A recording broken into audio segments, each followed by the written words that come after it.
اس لیے تو کہتے ہیں نا کہ تیر خود نہیں اڑتا مرید اڑاتے ہیں، سمجھے؟ تیر نہیں اڑتے مرید اڑاتے ہیں۔ تو ایسے ایسے انہوں نے جو ہے وہ القاب لکھے ہوئے تھے، تو حضرت نے پڑھ کے بتایا کہ دیکھو بھائی یہ جو لوگ مریدین ہیں معتقدین ہیں وہ ایسے ایسے القاب مجھے لکھتے رہتے ہیں، اللہ تعالیٰ نے میرے مزاج کو درست رکھنے کے لیے ایسے بندے کر دیے ہیں جو ایسے الفاظ کہہ دیتے ہیں کہ میں بگڑ نہیں پاتا، مجھے اپنی اوقات یاد رہتے۔ تو اس سے اندازہ لگائیے کہ ہمارے مشائخ ہر بات سے اپنی اصلاح کا پہلے نکالتا ہے۔ بھائی گستامی رحمۃ اللہ علیہ کو ایک مرتبہ کسی نے کہا اور آکار تو فرمانے لگے کہ اللہ بھلا کرے، بڑے عرصے کے بعد تم نے مجھے ٹھیک پہچانا ہے، اور ہمیں اگر کوئی ایسا لفظ کہہ دے تو ہم کیا جواب دیں اس کو؟ اللہ۔ ایک اور بزرگ تھے، ان کے بارے میں آتا ہے کہ جا رہے تھے تو راستے میں چلنے والے شخص نے نا ان کو الٹی سیدھی باتیں کرنی شروع کر، اتنے میں ان کی بستی قریب آ گئی تو وہ بزرگ وہیں کھڑے ہو گئے اور ان کی باتیں سنتے رہے۔ اس کو بڑی حیرانی ہوئی کہ بھائی میں اتنا کچھ ان کے ساتھ کر رہا ہوں، ہیوملیٹ کر رہا ہوں، اور یہ بستی میں نہیں جاتے، یہیں کھڑے ہو گئے۔ اس مخالف نے پوچھا کہ آپ بستی میں کیوں نہیں جاتے؟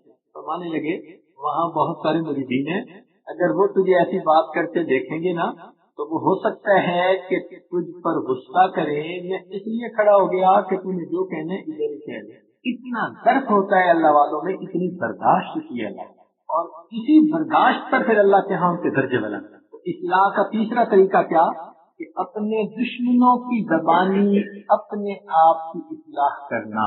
ایک چوتھا طریقہ ہے، اس کو کہتے ہیں دوسروں کی غلطیوں سے عبرت پکڑنا، دوسروں کی غلطیوں سے عبرت۔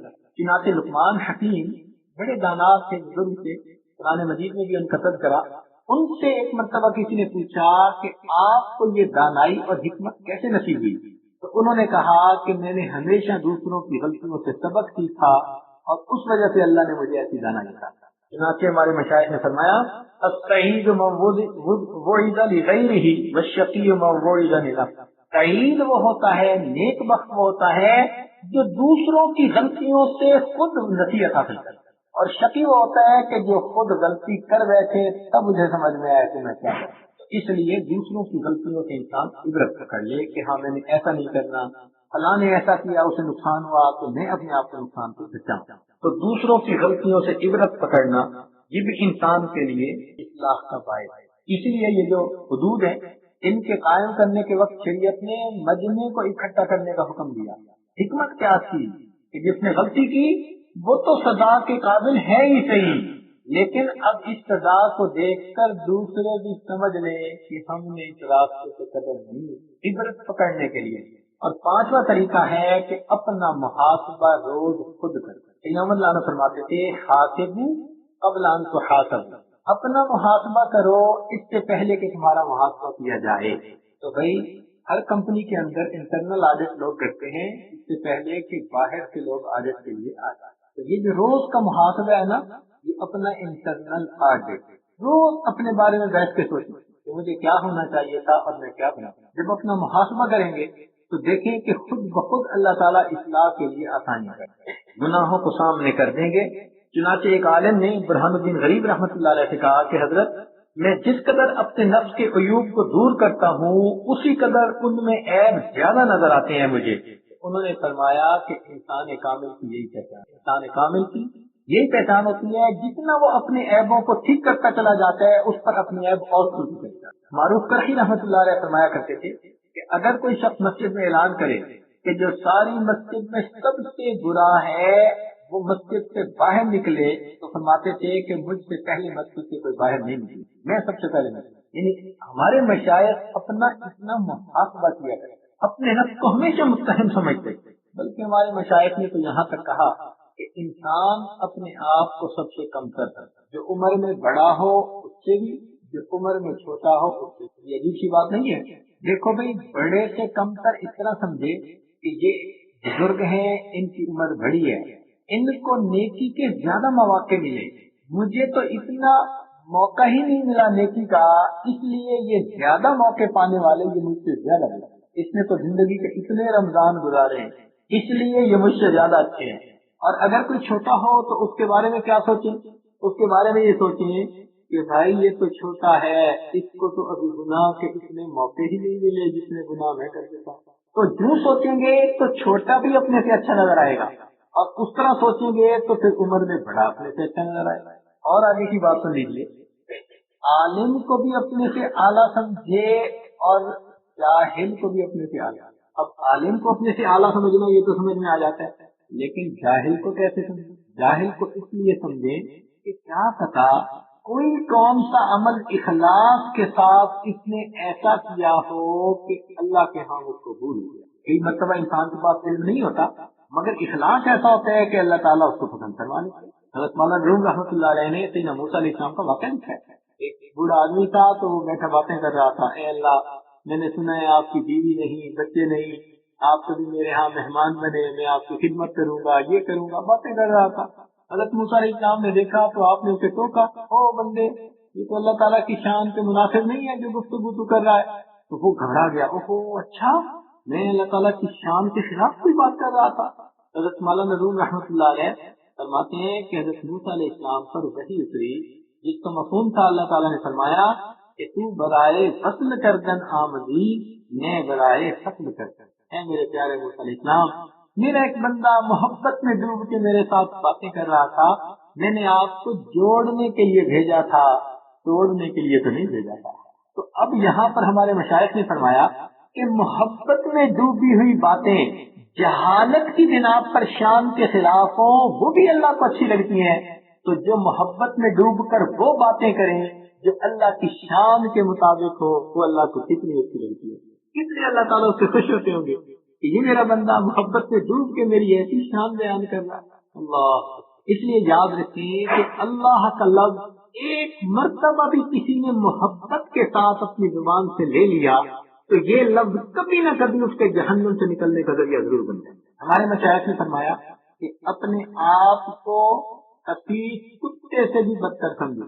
اب یہ ہضم کرنا بڑا مشکل تھا کہ ہم انسان ہیں، اشرف المخلوقات ہیں، ہم اپنے آپ کو کیسے ایسے سمجھے؟ انہوں نے فرمایا کہ دیکھو جتنا کتا اپنے مالک کا وفادار ہوتا ہے ہم اتنا اپنے مالک کے وفادار ہیں۔ چنانچہ علماء نے 10 ایسی صفات گنوائی ہیں جو کتے کے اندر ہیں، اور وہ فرماتے ہیں کہ اس میں سے ایک صفت بھی بندے میں پیدا ہو جائے تو اس کو ولایت کا مقام نہ دیا۔ مثال کے طور پہ کتے کو اس کا مالک اگر مارے بھی نا تو کتا مالک کا در چھوڑ کے نہیں جاتا، پھر واپس آ جاتا ہے، پھر واپس جوتے کھا لیتا ہے، تھوڑی دیر کے لیے بھاگے گا، پھر واپس آ جائے گا۔ یہ ایسی صفت ہے کہ اگر بندے کو نصیب ہو جائے تو اللہ کا ولی بن جائے۔ ہمارا تو یہ حال کہ ذرا سا کچھ کام میں اونچ نیچ ہوتی ہے تو جو دروازہ ہم سب سے پہلے بھولتے ہیں وہ اپنے خدا کا دروازہ، مسجد آنا چھوڑ دیا، بھائی مسجد کیوں نہیں آ رہے؟ اور جی ذرا بس کام کاج میں کچھ مشکل پریشانی تھی اس لیے ٹھیک ہو گیا کام تو پھر آؤں گا۔ کیا مطلب کہ کام میں کچھ رکاوٹ آئی تو سب سے پہلے کون سا دروازہ چھوٹا؟ رب کا دروازہ، مسجد میں آنا بند۔ ہمارا تو یہ حال ہے۔ اس لیے دعا ہے کہ اللہ رب العزت ہماری اصلاح فرمائے، ہمیں اپنے محاسبے کی عادت پڑ جائے۔ ہم روزانہ رات کو سونے سے پہلے نا اپنے بارے میں سوچا کریں، سارے دن کو ایویلویٹ کیا کریں کہ ہمیں کیا ہونا چاہیے تھا، ہم کیا ہے۔ کبھی اس نظر سے ہم نے اپنے آپ پر نظر ڈالی کہ ہم کیا ہیں اور ہمیں کیا ہونا چاہیے۔ یہ جو مراقبہ ہوتا ہے نا حقیقت میں یہی محاسبہ ہوتا ہے۔ اس لیے مشائخ کہتے ہیں کہ یہ مراقبہ صبح و شام باقاعدگی کے ساتھ کریں تاکہ اپنی اوقات کا پتہ چلے۔ اچھا ایک بات اور سنیں ذرا توجہ فرمائیے گا، یہ آج اپنی بات مکمل کرے گا کہ قرآن مجید ایک ایسی کتاب ہے جو ہر ایک کے بارے میں بالکل صحیح بات کرتے ہیں۔ چنانچہ اللہ تعالیٰ فرماتے ہیں ھذا کتابنا ینطق علیکم بالحق، یہ کتاب ہے جو بالکل سچ بولتی ہے، تمہارے سچ باتیں کرتے ہیں۔ اب اس قرآن مجید میں ہمارے بارے میں کہیں نہ کہیں تذکرہ موجود ہے، ہر ایک کا تذکرہ قرآن مجید میں موجود ہے، کافر کا بھی، مومن کا بھی، وفادار کا بھی، غدار کا بھی، گناہگار کا بھی، نیکوکار کا بھی، ہر ایک کے بارے میں ڈسکرپشن کہیں نہ کہیں ضرور موجود ہے۔ کیا ہم نے کبھی اپنی ڈسکرپشن قرآن پاک میں پڑھی؟ سنیے اللہ تعالیٰ ارشاد فرماتے ہیں لقد انزلنا الیکم کتابا فیہ ذکرکم، تحقیق ہم نے تم پر ایک کتاب اتاری جس میں تمہارا تذکرہ موجود۔ لقد انزلنا الیکم کتابا فیہ ذکرکم افلا تعقلون۔ تمہیں عقل کی رسی نصیب نہیں، کیوں نہیں سوچتے، کیوں نہیں قرآن مجید کو پڑھ کے اپنے آپ پہ غور کرتے کہ ہمارے بارے میں کہاں تذکرہ موجود؟ ممکن ہے ہمارے گناہوں کا تذکرہ ہو، کسی کی نیکیوں کا تذکرہ، اتنی عمر گزرتی گئی، کبھی ہم نے قرآن میں وہ آیت ڈھونڈی جو ہمارے بارے میں ہے؟ فرصت ہی نہیں، قرآن سمجھنے کی ہمیں توفیق ہی نہیں ہوئی، الا ماشاء اللہ۔ کوئی دن ایسا گیا کہ ہم صبح اس نیت سے پڑھیں کہ اے اللہ قرآن کے اس آئینے میں ہم اپنی شکل دیکھنا چاہتے ہیں، ہمیں دکھا دی۔ قرآن مجید نے تو صاف کہہ دیا، لقد انزلنا الیکم کتابا فیہ ذکرکم، تحقیق ہم نے تم پر کتاب اتاری، فیہ ذکرکم، اس میں تمہارا تذکرہ موجود ہے، افلا تعقلون، تم کیوں نہیں سوچتے، عقل کیوں نہیں رکھتے؟ تم غور کرو، تمہیں اپنی حقیقت نظر آ جائے گی اس کتاب کے آئینے میں۔ تو کوئی آیت ہے کبھی ہم نے ڈھونڈی؟ نہیں۔ ایک آیت ہے جو مجھے اپنے بارے میں بالکل فٹ نظر آتا ہے، بہت عرصے سے میں جب بھی آیت کو پڑھتا ہوں تو مجھے بالکل 100% فٹ نظر آتی ہے۔ آپ کو سنا دوں؟ یہ بھائی اللہ اللہ اللہ تعالیٰ ارشاد فرماتے ہیں ایک غلام کے بارے میں، وَضَرَبَ اللَّهُ مَثَلًا عَبْدًا مَمْلُوكًا لَا يَقْدِرُ عَلَى شَيْءٍ وَهُوَ كَلٌّ عَلَى مَوْلَاهُ أَيْنَمَا يُوَجِّههُ لَا يَأْتِ بِخَيْرٍ۔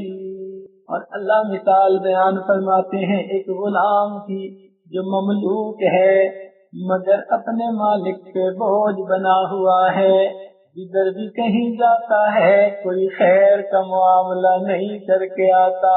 ہم اپنے اوپر غور کریں، ممکن ہے ہمیں اس میں اپنی تصویر نظر آئے۔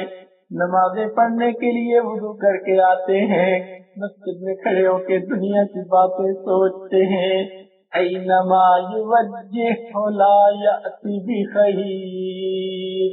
قرآن کھول کے تلاوت کرتے ہیں، آیتوں کی سمجھ نہیں آتی، اللہ سے ہم کلامی کی توفیق نہیں ہوتی، اینما یوجہ لا یأتی بخیر۔ 24 گھنٹے گزار دیتے ہیں، من میں جھانک کے دیکھنے کی توفیق نصیب نہیں ہوتی، اینما یوجہ لا یأتی بخیر۔ کوئی نیک عمل بھی کر لیا تو ریاکاری سے اسے ضائع کر بیٹھتے ہیں، اینما یوجہ لا یأتی بخیر۔ مالک پہ بوجھ بنے ہوئے ہیں، کھانے میں سب سے آگے، نعمتیں لینے میں سب سے آگے، عزتیں پانے میں سب سے آگے، واہ واہ میں سب سے آگے، لیکن جب مالک کی بندگی کا وقت آتا ہے مالک کو بھول جاتے ہیں۔ نمازوں میں بھی ہمیں غیر کے خیال آتے رہتے ہیں، وَهُوَ كَلٌّ عَلَى مَوْلَاهُ، وہ اپنے مالک کے اوپر بوجھ بنا ہوا ہوتا ہے۔ اللہ تعالیٰ قرآن مجید میں ارشاد فرماتے ہیں، سَنَفْرُغُ لَكُمْ أَيُّهَا الثَّقَلَانِ، اے انسانوں اور جنوں میں سے میرے نافرمانوں، تم میری زمین پر بوجھ بنے ہوئے ہو، ہم اپنے آپ کو تمہارے لیے فارغ کر رہے ہیں، ہم تمہاری خبر لیں گے، تم سے حساب لیں گے، تم نے ہمارے پاس آنا ہے۔ سَنَفْرُغُ لَكُمْ أَيُّهَا الثَّقَلَانِ، میری زمین سے بوجھ بننے والوں ہم تم سے حساب لیں گے۔ بالکل اسی طرح ہم بھی اپنے مالک پہ بوجھ بنے ہوئے ہیں۔ ایک نوکر جو کھانے میں آگے، پہننے میں آگے، کاموں میں آگے، لیکن مالک کام کہے تو کام کوئی نہ کر سکے، وہ مالک پہ بوجھ ہوتا ہے۔ فرمایا وَضَرَبَ اللَّهُ مَثَلًا عَبْدًا مَمْلُوكًا لَا يَقْدِرُ عَلَى شَيْءٍ وَهُوَ كَلٌّ عَلَى مَوْلَاهُ أَيْنَمَا يُوَجِّههُ لَا يَأْتِ بِخَيْرٍ۔ آج وقت ہے ہم اپنی زندگی کی ترتیب کو بدلنے کے عہد کر لیں۔ اے مولا، آج تک ہم جو نافرمانیاں کرتے رہے، آج سچی توبہ کر کے ایک نئی زندگی کا آغاز کرتے ہیں۔ پروردگار بڑے کریم اور رحیم ہے، چنانچہ ایک اور آیت ہے جو امید دلاتی ہے۔ رب کریم ارشاد فرماتے ہیں، نبئ عبادی انی انا الغفور الرحیم، میرے بندوں کو بتا دو میں بڑا ہی غفور اور بڑا رحیم ہوں۔ اگر اپنی زندگی میں گناہوں کا احساس کر لیں گے اور میرے در پہ چل کر آ جائیں گے، میں ان کے گناہوں کو معاف کر دوں گا، اپنی رحمت سے ان کے دامن بھر دوں گا۔ اللہ کرے کہ ہمارے ساتھ رحمت اور مغفرت کا معاملہ ہو۔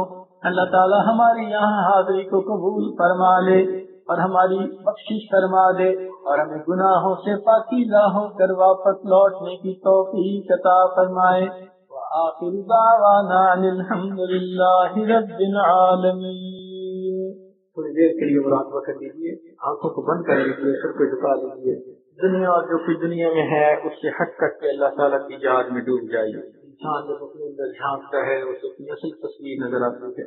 اپنے من کے طریقے کو کھولیے، اپنی اصل تصویر کو دیکھیے۔ بناؤں گا اپنے نفس سرکش کو اب تو یا رب غلام تیرا، بناؤں گا اپنے نفس سرکش کو اب تو یا رب غلام تیرا، میں چھوڑ کر کاروبار سارے کروں گا ہر وقت کام تیرا، کیا کروں گا بسد الہی ذکر ہی صبح و شام تیرا، جماؤں گا دل میں یاد تیری رٹوں گا ہر وقت نام تیرا، ہر دم کروں گا اے میرے باری اللہ اللہ اللہ اللہ اللہ اللہ اللہ اللہ، رہا میں دن رات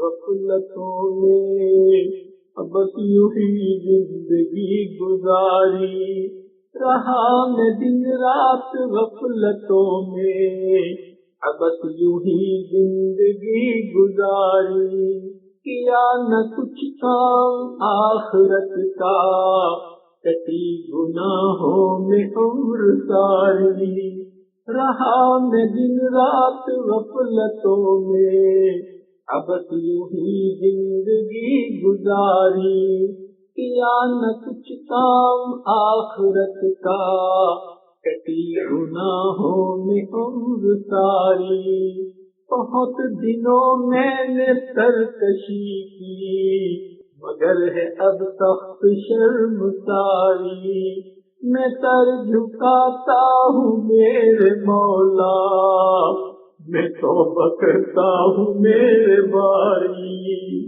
بہت دنوں میں نے سرکشی کی مگر ہے اب سخت شرم ساری، میں سر جھکاتا ہوں میرے مولا، میں توبہ کرتا ہوں میرے باری، عدم کروں گا اے میرے باری اللہ اللہ اللہ اللہ اللہ اللہ اللہ اللہ اللہ اللہ اللہ اللہ لا الہ الا اللہ سبحان ربی اللہ اے مالک ہم آپ کو گناہ کو معاف فرما، خطاؤں کی فرما، اے اللہ ہماری اصلاح فرما، اللہ ہمیں کبائر سے اجتناب کی توفیق عطا فرما، اللہ ہم چاہے نہ چاہیں شیطانی کے پالوں سے پکڑ کر ہمیں نیکی کی توفیق عطا فرما، اے اللہ ہمارے ہاتھ گناہ کے لیے اٹھنا چاہیں تو اس کے ہاتھوں کو واپس فرما، قدم اٹھنا چاہیں اس کے قدموں کو واپس فرما، اللہ ہمیں گناہوں کی ذلت سے محفوظ فرما اور ہمیں طاعات کی عزت نصیب فرما، اللہ گناہوں کی ذلت سے محفوظ فرما، ہمیں طاعات کی عزت نصیب فرما، اللہ ہمارے ظاہر کو اپنے پیارے محبوب صلی اللہ علیہ وسلم کی سنتوں سے سجا اور ہمارے باطن کو اپنی معرفت سے منور فرما، اے اللہ ہمارے مسکینوں کی حاضری قبول فرما، رب کریم جن لوگ احباب نے گو کے لیے کہا پیغام دیے سب کی نیک مرادیں پوری فرما۔ اور اے اللہ یہاں پر ہمارا آنا ہمارے لیے خوشیوں کا سبب بنا، اصلاح کا سبب بنا۔ رب کریم ہمارے سینوں کو نور سے منور فرما۔ اے اللہ ہمارے لیے سعادت کے فیصلے فرما۔ اے اللہ ہمیں بدبختی اور شقاوت سے محفوظ فرما، نفس شیطان کے مکر و فریب سے محفوظ فرما۔ اے اللہ ہماری ان دعاؤں کو اپنی رحمت سے قبول فرما۔